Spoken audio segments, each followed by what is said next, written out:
It was an early November morning, the air crisp and dry, carrying the comforting scent of freshly baked bread from the corner shop. Clara Bennett clutched the paper bag tightly, trying to preserve the last bit of warmth from the loaf her mother had asked her to pick up. Her mother needed those ingredients to prepare breakfast at the cafe where she worked. Clara was late because she had stayed up all night studying. At her age, she divided her time between helping her family and pursuing her dream of becoming a nurse.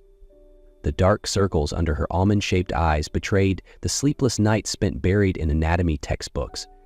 But the weariness couldn't dim the hope in her gaze. The traffic light turned red just as she glanced at her battered phone. 6:45 a.m. If she moved fast, she could still make it in time to help her mom with the morning shift. Without hesitation, Clara clutched the bag of bread to her chest and started crossing the street, the music in her ears forming a bubble that separated her from the world around her. She didn't see the black Mercedes making a sharp turn at the corner. She didn't hear the horn blare like a thunderclap tearing through the quiet morning. She didn't see the horror etched on the faces of bystanders as the scene unfolded in slow motion. But she felt the impact, not from the car. A body hurled into her from the right, pushing her hard onto the sidewalk. The bread bag flew from her hands, its golden slices scattering like confetti across the street. Clara hit the ground shoulder first, rolling a few times before stopping. The screech of tires tore through the air. The Mercedes skidded, leaving burnt rubber marks on the asphalt, and came to a halt just inches from the man who had saved her. "Oh my God," she screamed, yanking out her earbuds and scrambling toward the motionless man. He wore a suit likely worth more than her entire savings combined. His silver-streaked hair was now stained red where his head had hit the pavement. "Please, don't die," she whispered, her hands trembling as she searched for a pulse on his neck. "Please stay with me." His eyes fluttered open for a second, sharp, green, and soul-piercing. His lips moved, barely forming the words, Are you okay?" The question hit her like a slap. The man lying in blood and pain was worried about her. "Yes, I'm fine," Clara whispered, squeezing his hand. "Thanks to you. Please hang on." A faint smile crossed his lips before his eyes closed again. He'd be better if the one lying here was me. The crowd had started to gather. Someone shouted that an ambulance was on its way. The Mercedes driver, pale as a ghost, mumbled something about brake failure and blind spots.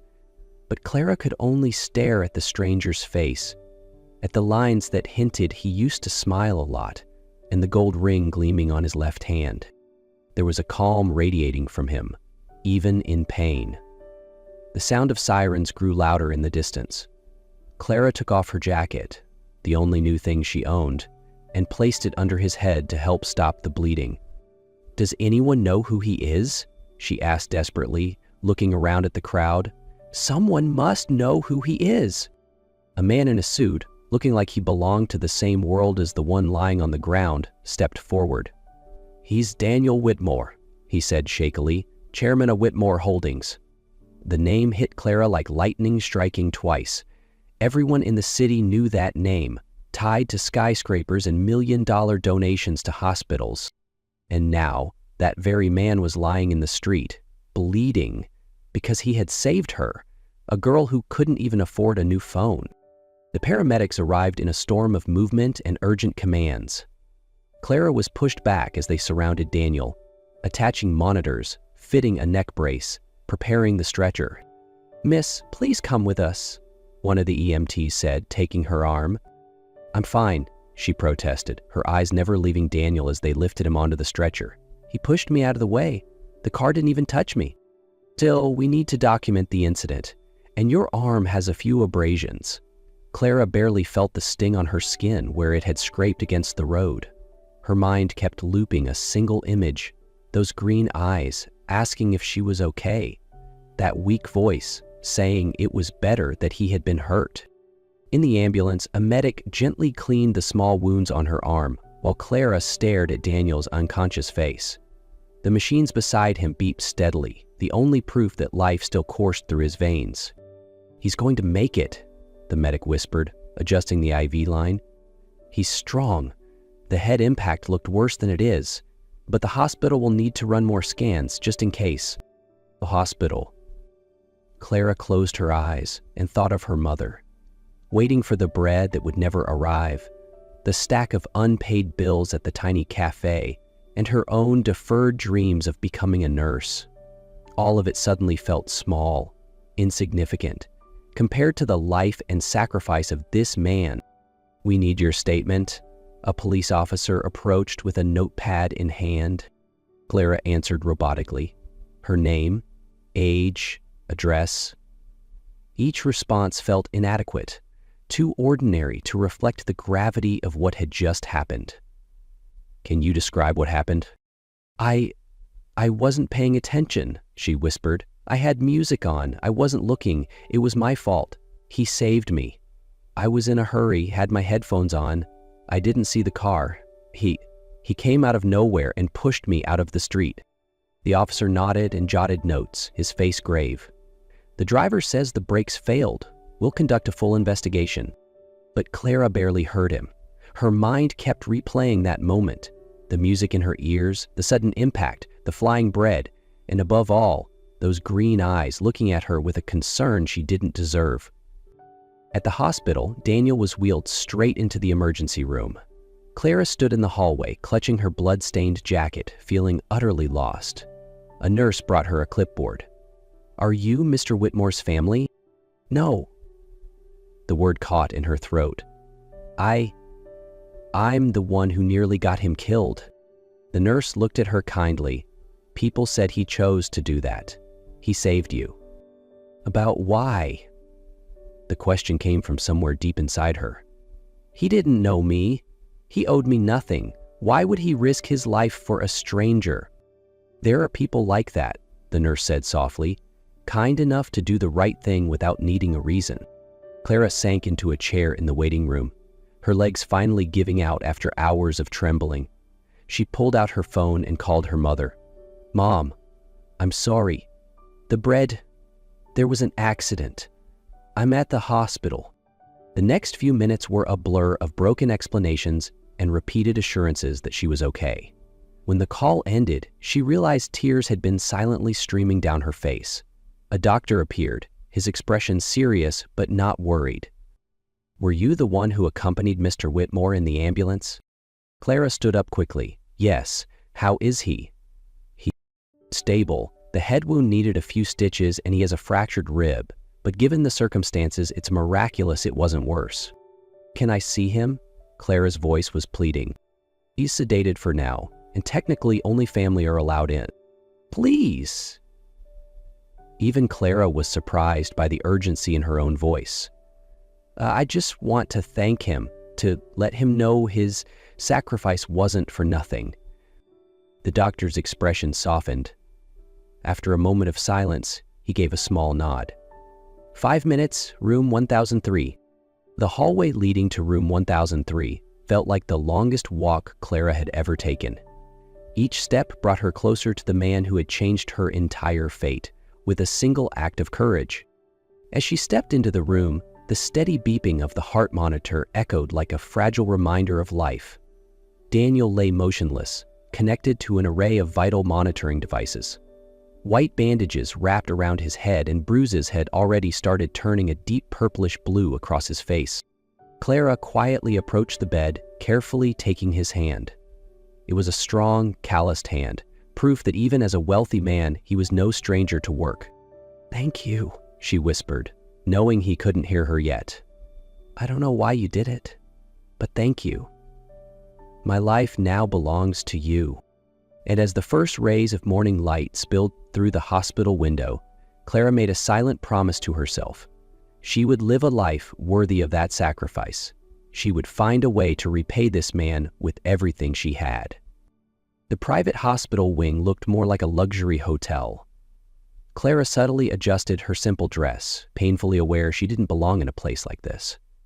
3 days had passed since the accident, and every morning she found a new excuse to return. To make sure Daniel was still alive, still breathing. "Excuse me, miss," said the receptionist, her voice polite but guarded. "This area is for Mr. Whitmore's family only." Clara clutched the canvas bag to her chest. A container of warm chicken soup nestled inside, made by her mother.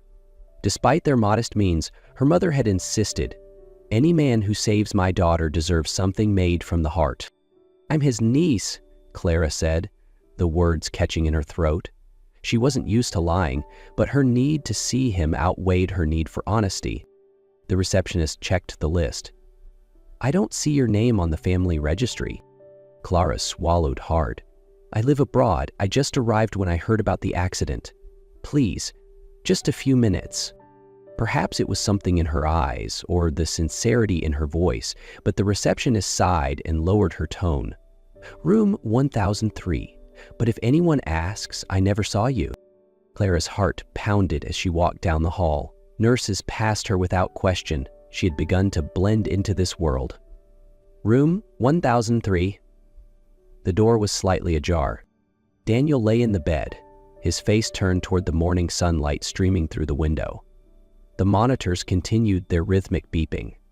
The bandages on his head were fewer than the last time she'd seen him. "Hi," she whispered as she stepped in. "It's me." She moved closer, studying his face. The bruises had started to fade, a sign his body was beginning to heal. A sleep medical monitor displayed his heart rate, numbers Clara was beginning to recognize thanks to her nursing studies. "I brought you soup," she murmured, placing the thermos on the bedside table. "My mom made it. She says chicken soup cures everything, though I'm sure you're used to far fancier meals." Her eyes rested on the gold ring still gleaming on Daniel's left hand. A wife. Why hadn't she seen her during the past few days? The news had once said he was widowed, but that ring, proof of a love once real, made Clara's chest tighten. "I should be studying right now," she said, with a faint, self-conscious smile, taking the seat beside the bed. "There's an anatomy exam next week. But I can't concentrate until I know you're okay." Her fingers hovered near his hand before pulling back. Who was she to touch him? The reason he lay here was her. "The doctors say you'll recover," she said quietly. "But the blow to your head was strong. Your brain needs time to heal. Time you should be spending running an empire, not lying here because of me." Tears welled up, hot and unrelenting. "Why? Why did you do it? I can't even afford your hospital bills, let alone repay your kindness." Footsteps echoed outside, voices approaching. Clara stood quickly, wiping her tears. "I'll come back tomorrow," she whispered, "and the day after that, and every day until you wake up so I can thank you in my own words." The following days became a ritual. Clara arrived early, often before her classes began. Each visit came with a new excuse. Sometimes she claimed to be his niece, other times a distant cousin, or an old family friend. Gradually, the nurses began to recognize her and let her pass without question, offering small, knowing smiles. Clara spoke to Daniel, even though he was still unconscious. She told him everything, about her dream of becoming a nurse, about her mother and the struggles at the cafe, the books she was halfway through, the victories and setbacks in her daily life.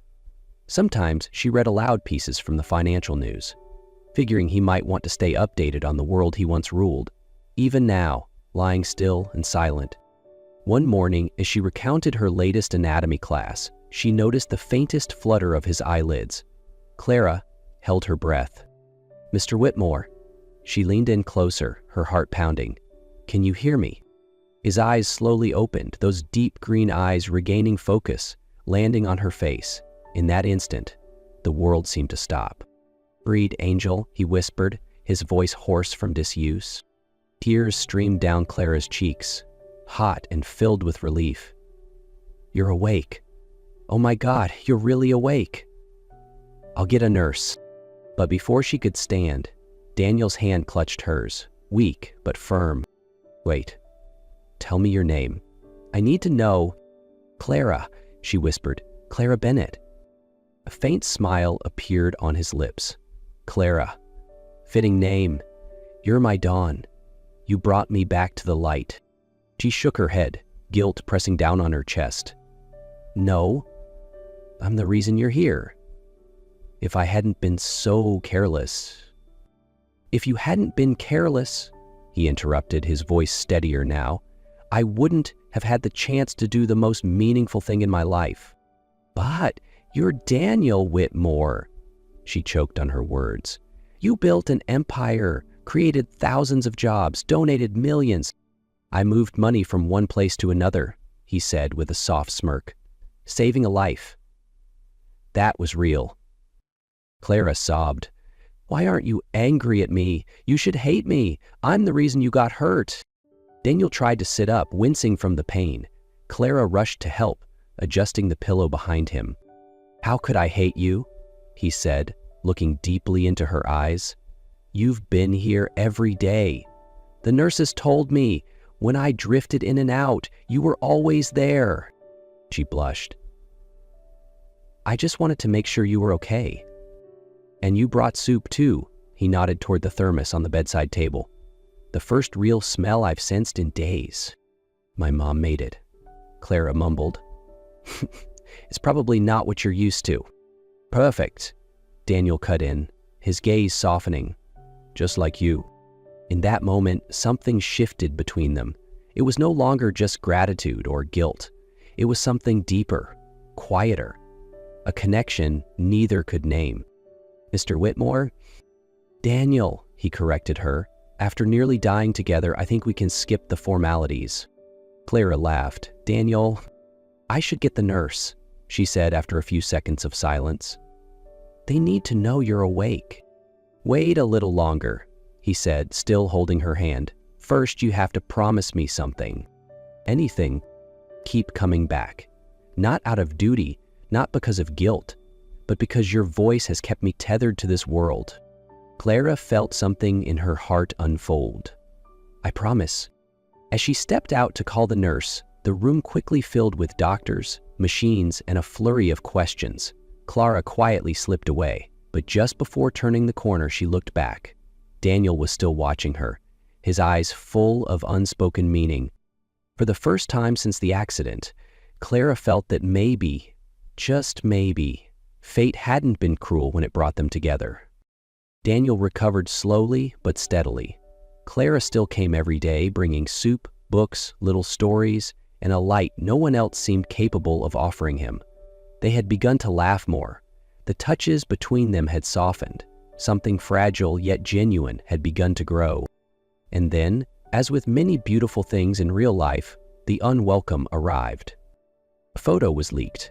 Clara, leaving the hospital, her head slightly bowed, carrying her soup in a worn paperback.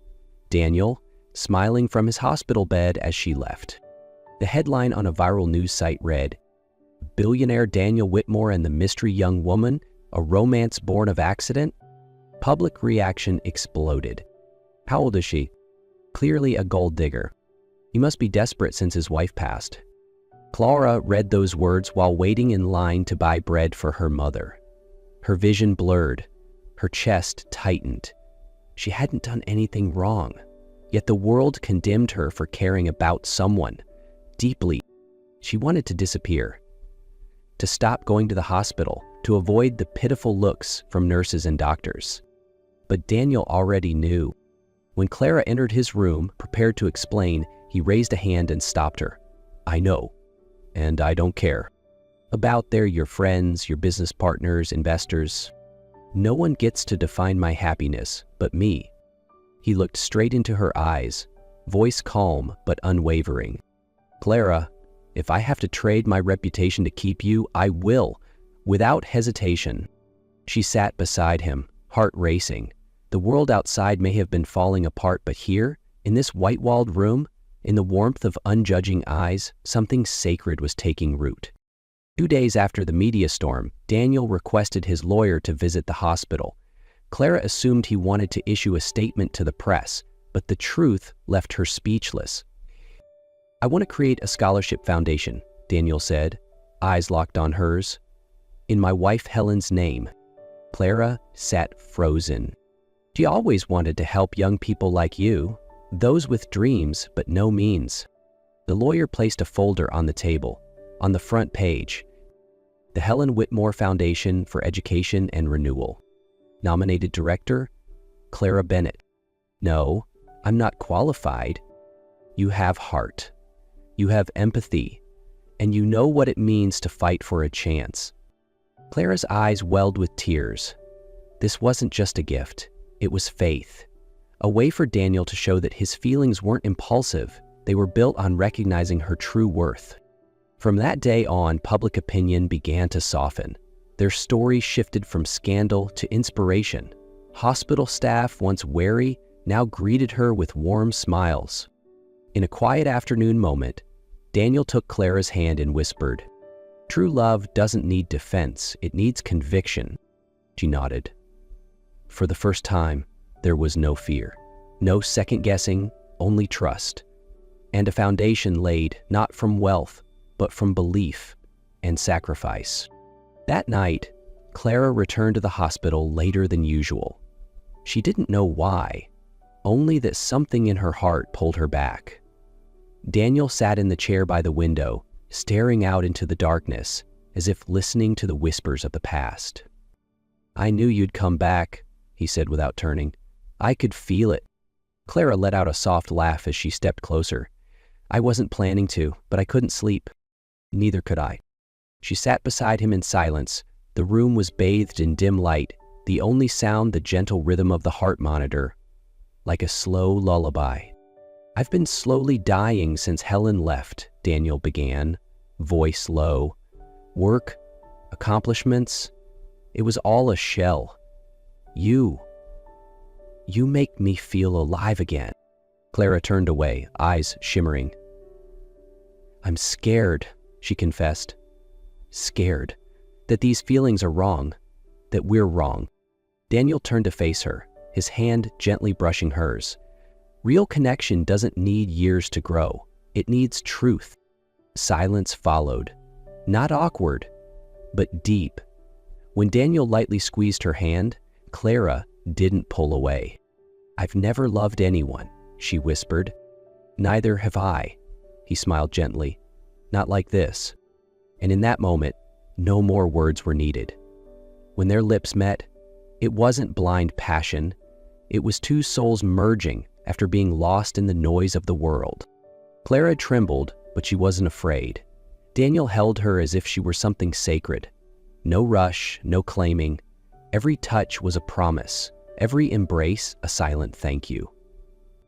As they lay together on the narrow hospital bed, Clara pressed her ear to his chest, listening to his heartbeat, strong, truly alive. "Are you okay?" he whispered, fingers brushing her hair. "I feel whole," she answered, her lips brushing the skin over his heart. In that moment, there was no age, no status, just two people, once broken, now found. 3 weeks after his discharge, Daniel asked Clara to come with him one early morning. The car stopped at the exact corner, the place where they first met, where her life nearly ended, and where their love had begun. Clara stood still. "I remember every detail," Daniel said, taking her hand. "The paper bag, the fear in your eyes, and the instinct to protect you." She gripped his hand tightly, eyes stinging. "Why would you risk everything for a stranger?" Daniel smiled softly. "Because I read Helen's last letter. She wrote, 'If one day you find a reason to live again, don't let it go.'" He turned, pulling out a small velvet box.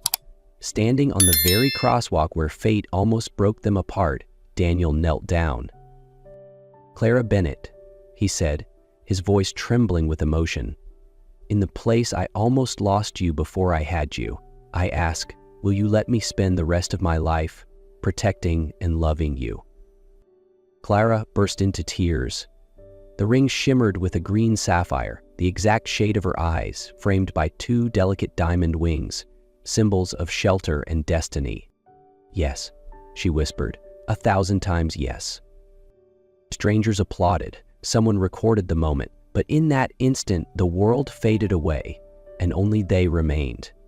In the very spot where everything could have ended, they had found everything worth beginning.